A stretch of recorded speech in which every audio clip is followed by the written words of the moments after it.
Good day mga Lods, so marami na naman tayong basketball updates. Unahin natin itong good news regarding dito kay Terence Romeo and Vic Manuel na magbabalik na para sa San Miguel Bearmen ngayong PBA Philippine Cup. At ang bad news naman, Scottie Thompson out indefinitely sa Barangay Ginebra, San Miguel. Ito ngayon mga Lods ang ating pag-uusapan sa video natin ito. Ngunit kung bago ka pa lang sa aking munting YouTube channel ay humihingi po ako ng likes, share and subscribe. Maraming salamat.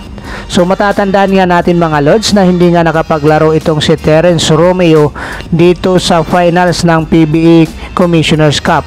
So ngayon ito nga mga Lods, sa balita ng The Manila Times ay Terence Romeo cleared to play ayon dito sa report ni Sir Richard D ng The Manila Times. Kaya ngayon mga Lods, asahan natin ang pagbabalik ng isang malusog na Terence Romeo dito sa kupunan ng San Miguel Bearmen na malaki ang magiging tulong niya dito sa kanyang guardia position ng San Miguel Bearmen.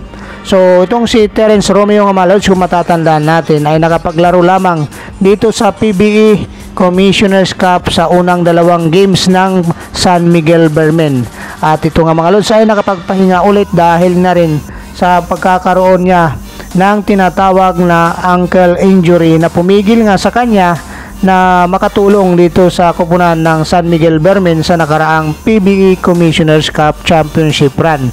So dito nga mga Lods, nakapaglaro lamang itong si Terence Romeo sa dalawang unang games ng San Miguel Bearmen dito sa title series ng Bearmen kontra sa Magnolia Chicken Templados, which is nanalo nga dito ang San Miguel Bearmen 4-2 ang kanilang naging standing.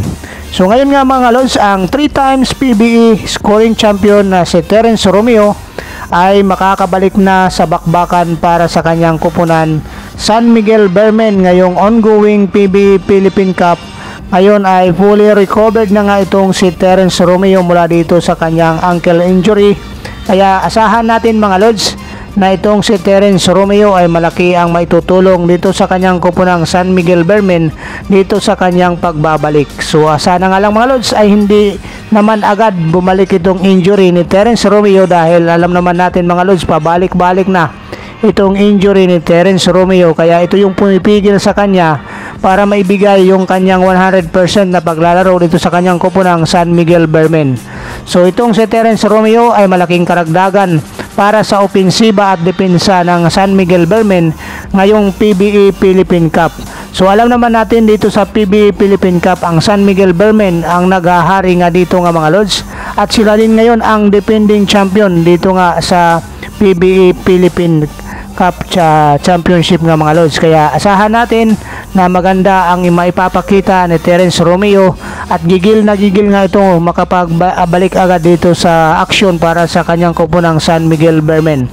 So magandang balita ito para sa San Miguel Bearmen nga mga Lods na itong si Terence Romeo ay muli makakatulong dito sa kupunan, lalong-lalo na ngayong PBA Philippine Cup na kinakailangan nila itong serbisyo ni Terence Romeo bilang team facilitator nila dito nga mga Lods. At hindi lang sa opensa ay mayroon din na rin itong si Terence Romeo depensa. Kaya ito yung maganda dito kay Terence Romeo.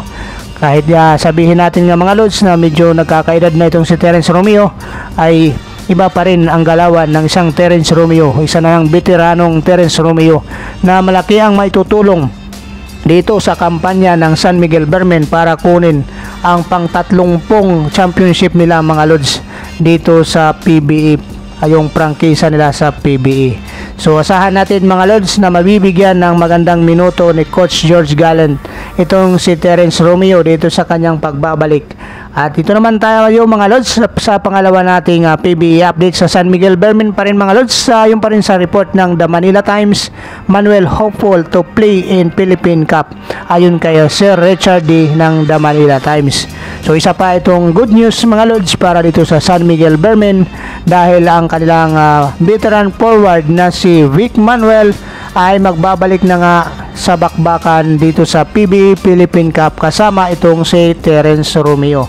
So dito nga mga Lods ay magsisimula ngayong March 15 kontra Rain or Shine Elasto Panthers ang bakbakan ng San Miguel Bearmen. Ito na rin ang most anticipated na pagbabalik ni nitong si Vic Manuel mula dito sa kanyang pagre-recover galing sa kanyang arthroscopic knee surgery last November.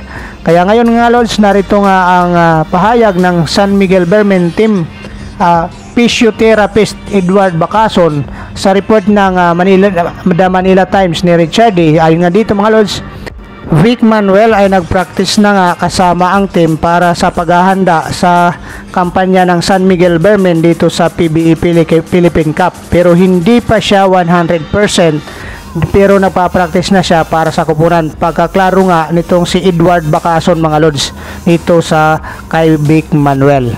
So ngayon nga mga Lods, puntahan naman natin itong pangatlo nating PBE updates sa The Manila Times pa rin. Ginebra Scotty Thompson out indefinitely ayon kay Sir Richard D ng The Manila Times. Kaya ito nga mga Lods, itong si Scotty Thompson ay matatanda natin ay hindi nga natin na kita na naglaro dito sa opening games ng Barangay Ginebra San Miguel kontra nga dito sa Rain or Shine Elasto Painters, kung saan nanalo nga sila dito nga mga Lods. At itong si Scotty Thompson ay niinda pala itong kanyang injury mula pa dito sa kanilang practice sa FIBA Asia Cup qualifiers.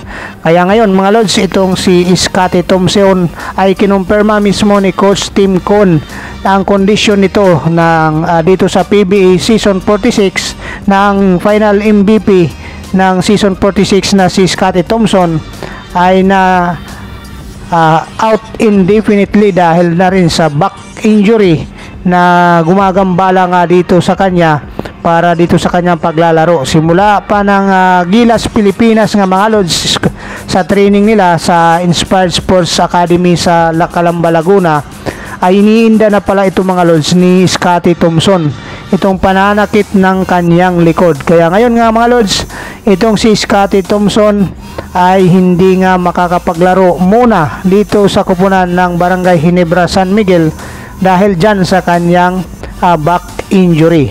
At ayon pa rin dito mga Lods sa report ng The Manila Times ni Richard D, sinabi nga ni Coach Tim Con na hindi namin alam ang timeline at ito ang isang issue na hindi natin masasabi dahil ang back injury ay seryosong issue pagdating sa mga basketball player.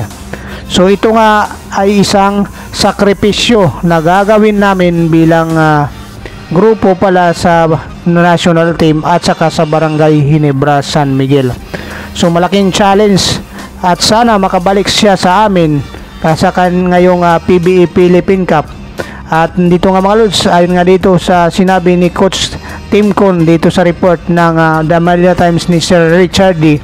So ngayon, itong si Scotty Thompson ay wala pang update niya mga Lods kung kailan siya dito makakabalik para sa kanyang kupunang Barangay Ginebra San Miguel dito sa PBE Philippine Cup.